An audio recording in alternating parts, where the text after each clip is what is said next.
Nicoya ruled over a prosperous and strategically vital region in what is now northwestern Costa Rica at a time when indigenous societies across Central America were being crushed by conquest, disease, and forced submission. Unlike many rulers whose names survive through stories of open rebellion and battlefield resistance, Nicoya's legacy is rooted in a quieter but no less deliberate form of leadership.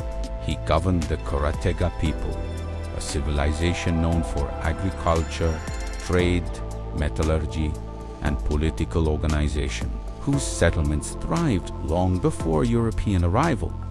Nicoya understood power not only as force, but as foresight. When the Spanish began moving south through Central America in the early 16th century, he recognized that the threat they posed was not temporary.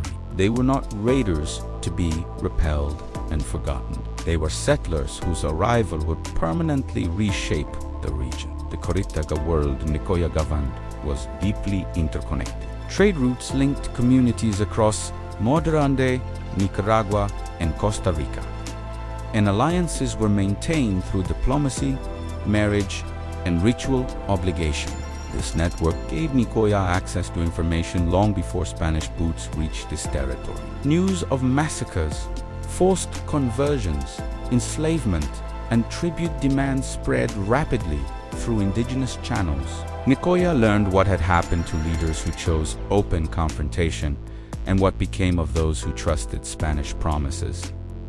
He absorbed these lessons carefully. By the time Spanish expeditions approached his lands, Nicoya had already decided that survival would require a different strategy. When Spanish representatives arrived, Nicoya did not meet them with weapons raised or warriors concealed in the hills. Instead, he met them as a ruler, confident in his authority and secure in his people's unity. Spanish chroniclers recorded the encounter with surprise. They expected fear, indicating weakness or hostility, inviting destruction. Instead, they found a leader who negotiated from a position of calm control. Nicoya agreed to a formal submission to the Spanish crown, a decision that has often been misinterpreted as surrender. In reality, it was a calculated act of political containment. By accepting Spanish authority on paper, Nicoya limited their justification for violence and prevented the immediate military destruction of his people. What made Nicoya's decision remarkable was not the act itself, but the conditions he preserved through it. Unlike regions where Spanish conquest led to mass enslavement and the collapse of indigenous social structures, Nicoya's territory retained a sense of internal cohesion. The Chorotega maintained communal land use, local leadership, and cultural practices for generations after Spanish arrival. Tribute was negotiated rather than violently extracted. Forced relocation was minimized. While colonial pressure still existed, it was tempered by Nicoya's early maneuvering, which framed his people not as enemies to be crushed, but as subjects to be managed cautiously. Spanish authorities viewed Nicoya as unusually cooperative, but they also recognized his intelligence.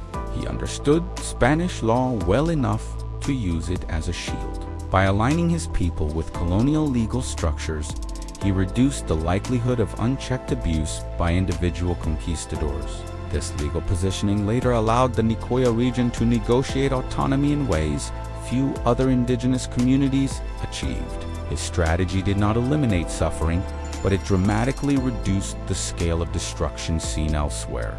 Nicoya's leadership demonstrates a crucial truth often ignored in colonial narratives.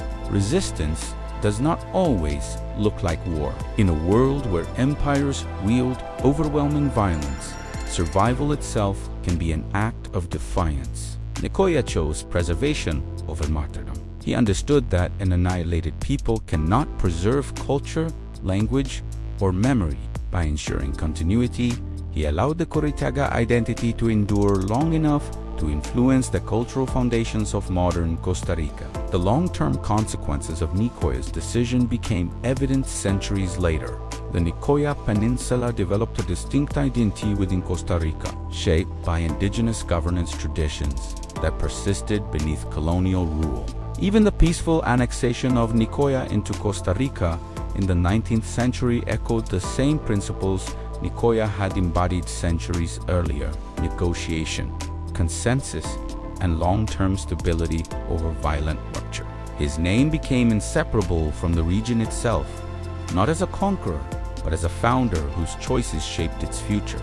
Critics sometimes frame Nicoya's leadership as submission rather than resistance, but this interpretation misunderstands the realities of empire. Nicoya did not misunderstand Spanish power. He understood it completely. He recognized that open war would result in annihilation, not victory. His genius lay in choosing a path that denied the Spanish their preferred outcome.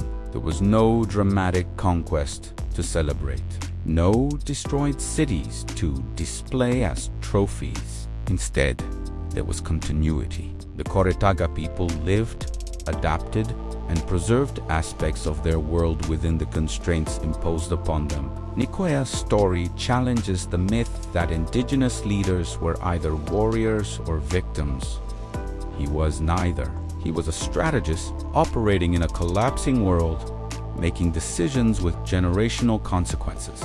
His leadership reminds us that power can be exercised through restraint, that sovereignty can survive through adaptation, and that history does not only belong to those who die resisting, but also to those who live long enough to shape what comes after. In the broader story of the Americas, Nicoya represents an alternate form of indigenous leadership, one that prioritized people over pride, endurance over spectacle, and future generations over immediate glory.